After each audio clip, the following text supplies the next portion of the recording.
Gratitude. Simple word but a powerful mindset. Welcome back to the Voices of Strength series. Gratitude has a way of changing things. Not always the situation, pero palagi niyang binabago yung puso mo. Kasi totoo, life can get loud.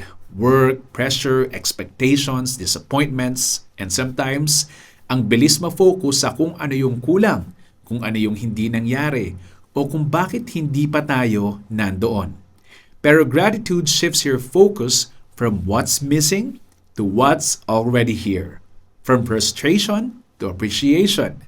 From anxiety to trust.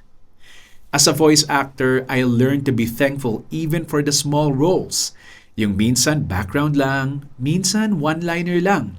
Pero doon ako natutong magpursige, magpakumbaba, at unti-unting nakita na may ginagawa pala si Lord behind the scenes. Every role was a lesson.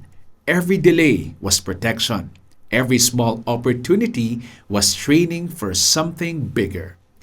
Gratitude doesn't pretend everything is perfect.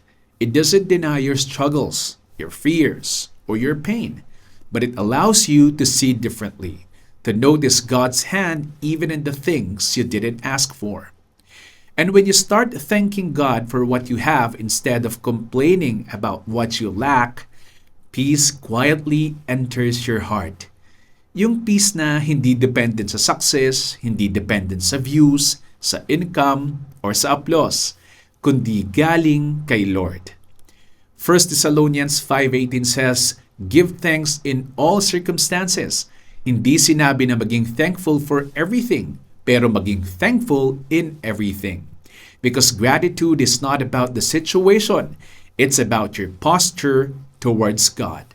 So today, before you sleep, pause for a moment, breathe, and list 3 things you're thankful for today. It might be your family, your health, your voice, your progress, or simply the fact that God woke you up and gave you another chance today.